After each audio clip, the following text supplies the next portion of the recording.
3 brand new kids and family films all dropping right around the same time on different streamers, HBO Max, Disney Plus, and Netflix, and all of them with a nostalgia lean to them, and some a little heavier than others. Let's talk about 8-Bit Christmas, Diary of a Wimpy Kid, and MixTape right now.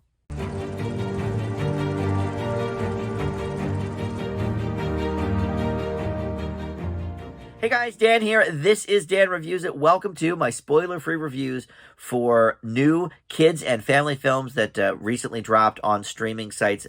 8-Bit Christmas on HBO Max, Diary of a Wimpy Kid, a reboot of that on Disney Plus, and MixTape on Netflix. All of them with a bit of a nostalgia lean, some more than others. We're going to talk about all of that. But before we do, I want to welcome you into Dan Reviews It. Thank you for finding this video and finding my channel. If you like what you're seeing, please consider subscribing down below there if you're not one of my subs already. Trying to get now to 900 subscribers before the end of the year. About 20 some shy of that, so would love to have you aboard in that regard. So let's talk about these movies. Like I've been sort of doing lately and will be doing for the next month or two, I'm lumping a lot of these reviews in together for, some lesser films. Yes, some of the bigger films I'm certainly still going to do the standalone reviews for. But when you've got 3 movies with not necessarily similar themes, but all sort of nostalgia-based, all dropping within about a week and a half of each other on different streaming services, I figure why not? We're going to throw these all in together. So 8-Bit Christmas is where we're going to start, and that is on HBO Max. And this is, if you can't tell from the title, a story of an old-school video game system. Yes, our hero in the story is desperately trying to get his hands on a Nintendo Entertainment System. Takes place in 1988 for the most part, but it's told in flashback by the adult version of the character played by Neil Patrick Harris. So in the present day, we see Neil Patrick Harris play Jake Doyle as an adult, and he's basically telling his story to his daughter Annie, played by Sophia Reed Ganzert, and telling her the struggle that he went through to try and get his hands on a Nintendo back in 1988. And the young version of Jake is played by Winslow Fegley, who is one of my favorite up-and-coming performers. He really stood out to me in Timmy Failure. Mistakes Were Made on Disney Plus last year.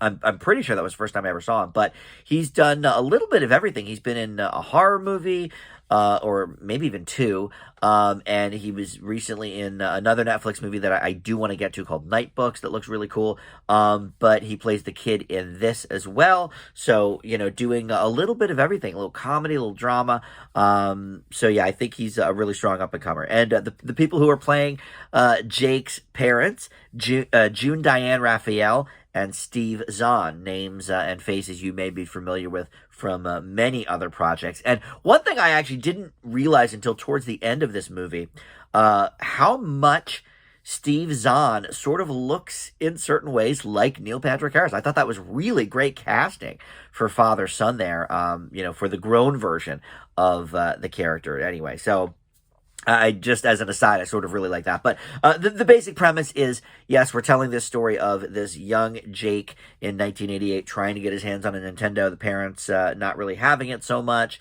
and, sort of debating as well, are video games, rotting kids' brains? That was, I remember from the 80s, that was big, because you had like Atari and stuff. Nobody really cared about that. But then, once you got into like the Nintendo and more of like the fighting games and stuff like that, Double Dragon and Mike Tyson Punch-Out and Contra, it was more of like, oh, is our video games bad for our kids? Are they making them violent? And so I remember that. They've actually put a lot of really fun sort of Easter eggs in this movie for people of that era. You get your usual things, there's a Goonies poster on the wall, or, there's a lot of kind of tried and true things that they will do here in terms of references, and like little tongue-in-cheek things, the math teacher is saying, oh, well, you're never going to have a calculator, in your pocket at all times, or, that kind of thing. But it actually did a couple of things that I was so impressed by. I even texted my brother. There's a reference in this, and this is, none of these are spoilers, but there's a reference to this baseball card with a curse word on it that was like, sort of kind of urban legend back in the day, but it was real. My brother actually had seen it in person, but they reference that, and that's something I had not even thought about in 35 years, probably 30 years. So I texted my brother. I was like, oh my god, they mentioned this. So there's a lot of that kind of stuff in here. So I think this is a movie that's a lot of fun. I think kids and parents alike will love this. My nephew, my one of my younger nephews is 10, and this is like perfect for him. It's right in his wheelhouse. The character being portrayed is probably about 10 or 11. And there's, some scheming here with the parents and scheming with his friends and scheming with, ditching school to try and get anything to get his hands on this Nintendo. But in the meantime, he has a sister who wants a Cabbage Patch doll, which is also, of course, hard to find in the 80s. So, there's a lot of things here. I really was like, for a nostalgia-based movie, it could have leaned in a lot more to that vibe, and this one sort of pulls back. Like, I think it is sort of like a Christmas Story, because that took place in the, I guess, 50s. I don't really like Christmas Story, but that came out in the 80s, took place in the 50s, and so this has a lot of that sort of feel to it, where it is universal, but it's also certainly steeped in that time frame. But I love it, and Neil Patrick Harris, of course, was Doogie Howser in 1989, so he is well versed in sort of the fame of the late 80s. But no, I thought this was clever. I don't think it's maybe particularly super original, because it really is, at the end of the day, sort of an updated version of Christmas Story. I think it's done way better, and I think Winslow Fegley is much more of a good actor and a cute kid than that Ralphie. I just want to punch him in the face every time. So, take that for what it's worth, that I'm not a Christmas Story fan. But I think this sort of takes a lot of those ideas and just does them all better. And at the end of it, oh my God, the emotional punch. I was in tears at the end of this movie. Good, strong emotional punch with some things. So, overall, I really enjoyed this movie. It's funny, I'm sort of steeped in nostalgia lately because I just finished watching the Wonder Years original series. I've been reviewing that on my channel here for you guys with my buddies Tim and Melissa. And so, that's obviously 60s nostalgia, but took place in the 80s. Was filmed in the 80s. So I'm getting a lot of nostalgia vibes lately, and this is really good. This is a strong showing. I'm going to leave 8-Bit Christmas with a B+. It's a lot of fun. And I guess it's the first Christmas movie I've reviewed this season. Usually, I say usually, I only did it last year, but I think this year I will also do a wrap-up in a couple of weeks of all the new Netflix Christmas movies, sort of put that into one package review as well. All right, so love that one. Next up, we've got Diary of a Wimpy Kid. This has, of course, been done, many times before. This is based on the book, but this is a cartoon version, unlike the live-action films. In fact, after the horrible fourth installment of the live-action version, Kenny, what's the guy's name that does the book? Jeff Kinney said he would not authorize any more live action versions of this story. But animated, A-okay, right? So Disney Plus has this, and I'm honestly not going to spend much time on it because they didn't spend much time on the movie.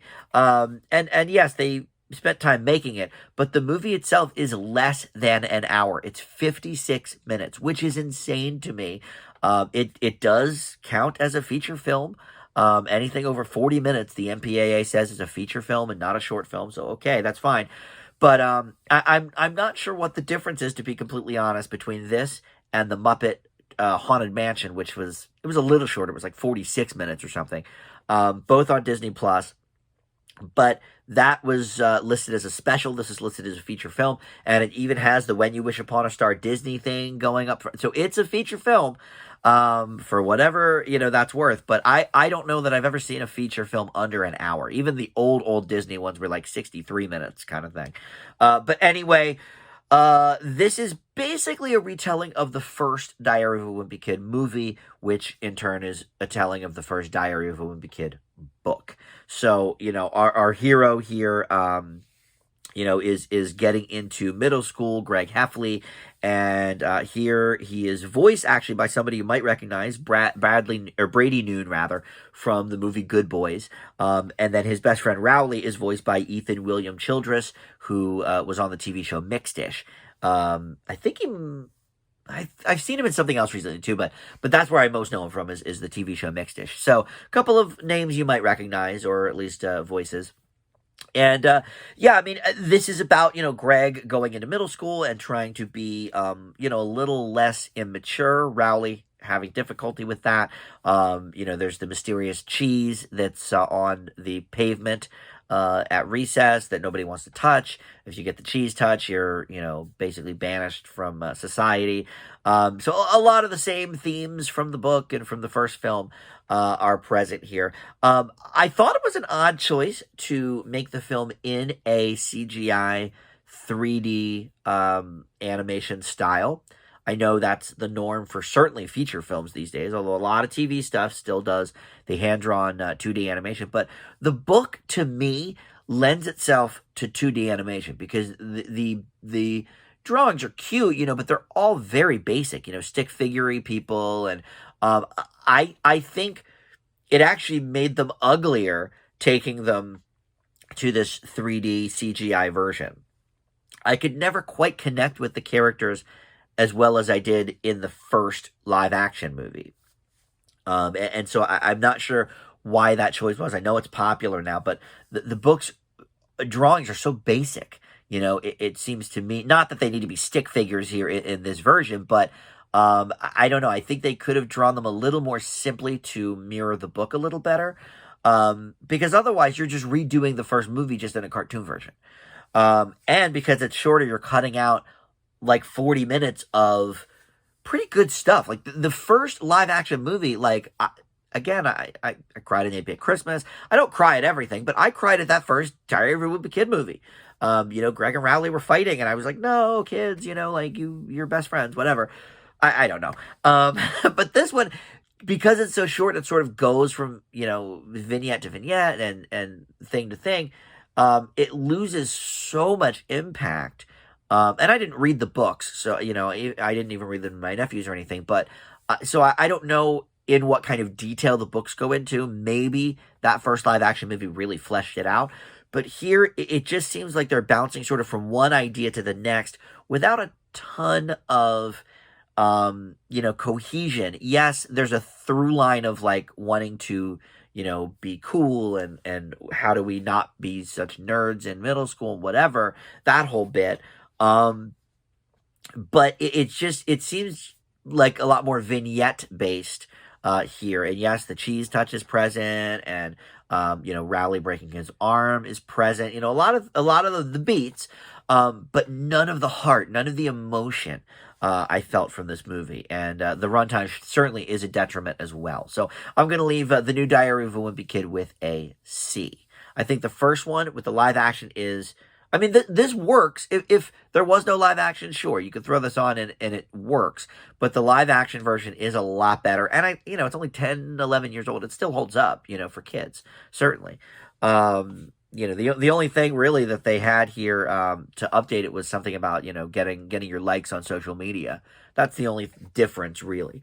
All right, so finally we have MixTape, and here's another one where nostalgia is, really kind of the name of the game. It takes place in the present.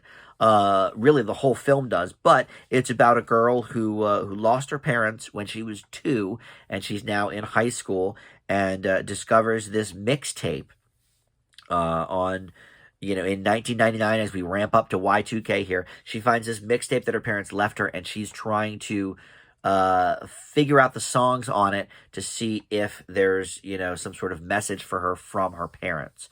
And I did not recognize the girl at all. The main girl here is Gemma Brooke Allen, plays Beverly Moody. But you will notice a few people in here. Julie Bowen plays her grandmother, Gail, which is like crazy to think Julie Bowen as a grandmother of a teenage girl. But they say in the movie that, the mom had Brooke at like 16 or something. And then we assume Julie Bowen's character also, was a young mother.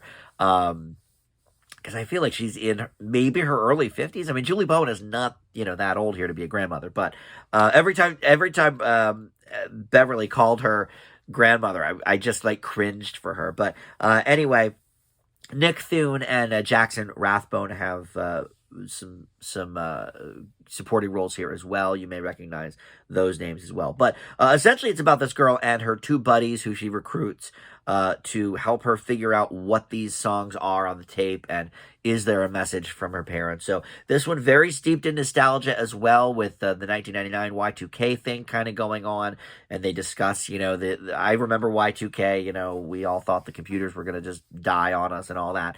So they sort of lean in a little bit hard on that theme.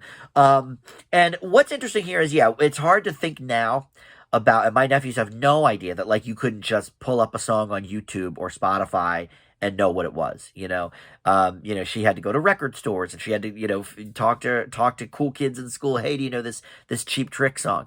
And they do lean in a little bit with the advent of Napster, which this era appropriate, 1999, right in that wheelhouse. So they did find a couple of the tracks on Napster, which, that's a nice throwback. One thing I thought was very odd, though, is that when she first goes to the record store, she's like, hey, I'm looking for, these songs. And the guy's like, okay. And it's like a high fidelity type record store. It's a standalone sort of, used and new record store. And the guy's like, oh, do you want them on CD or vinyl? And she's like, well, I'm really looking for them on cassette so I can sort of match them to the tape. And I guess the main reason she can't figure out what these songs are is because her Walkman eats her tape in the first scene. I forgot that major plot point. That's why, so she has the list of the songs, but she doesn't know what they are. I should have said that. But anyway, so she's like, well, I want them on tape. And he's like, well, tape? Like, nobody buys tapes. Like, what are you talking about? X, Y, and Z. Look, I worked at a record store in 1999. They were still making new tapes till about 2002. So to me, that seemed like very out of place. I know they wanted to place it in 99 so they could do the Napster thing and they could talk about Y2K. But like that to me did not at all ring true. It would have been pretty easy to find a Cheap Trick cassette in 1999, to be honest. But be that as it may, I think this is definitely for the older set of kids and family movies. Like The Diary of a Wimpy Kid. Probably that's, 5 or 6 years old and up. 8-Bit Christmas, I'd say about the same. I mean, it's a very PG movie. This is it's not rated because it's on Netflix, but it would be PG. But I would say it's for probably 10 and up, because there's a couple of, like, conversations that are a little bit more mature. Like at one point, the three girls are talking about which one of them has had their period, which sort of shocked me because it seemed very, very family friendly up to that point. And I think that's still family friendly, but just at a little bit more of a maturity level than the other two movies we've talked about. Certainly doesn't detract from my grade at all. Just throwing it out there that maybe like 10 and up would be the grade, or the age rather for this movie. But, there's a lot of, female empowerment themes here and togetherness and friendship and all of that kind of stuff. Unfortunately, the last year, 2, 3 years have all sort of a lot of youth-oriented movies and TV shows, targeting, especially young girls, like I think this probably is targeting, have these themes that keep coming up of, belonging and, be yourself and all of that. So the themes here are tried and true, which means that they're good and they're handled fine. But it's nothing new here. There's nothing at all new here, except for Julie Bowen being a grandmother, I guess. But of the three movies, I think this sort of falls in the middle. It's definitely not as good as 8-Bit Christmas, but I think there is some sort of, comforting nostalgia element for this for me. But I'm not sure how it's... I think the target audience for this, if not families on the whole, is going to be like tween girls, like 10 to 13-year-old girls is probably the target for this in terms of, kids watching it by themselves. And I'm not sure that they will appreciate any of this, they don't know what Napster is. When 8-Bit Christmas, somebody talks about, I want a Nintendo or I want a Cabbage Patch doll. even kids today know what that is, but Napster and Cheap Trick and all the kind of things that we're talking about here, mixtapes even, I don't think the target audience even understands what any of that stuff is. So I think there may be a little disconnect between the audience there. So anyway, I leave this one sort of right in the middle grade wise as well. I give Mixtape a B minus. So a couple maybe to check out. Diary of a Wimpy Kid, maybe skip and watch the original, which is on Disney Plus since they own all the Fox stuff now. I think at least the 3 original trilogy of movies is on Disney Plus, so you can watch all of those. I don't know if the 4th one is or not, but you can skip that anyway because it's all new kids and because the original kids grew up, and it's very bad. But yeah, for me, 8-Bit Christmas is a standout here. Of all the Christmas movies I've seen in the last 2 years since I've been reviewing movies again, Jingle Jangle on Netflix for the adults' happiest season, on Hulu for sure, and I throw 8-Bit Christmas in there too. This could be a perennial, I think, for many people. All right, that will do it. Thank you so much for watching. We'll see you back here next time. Bye.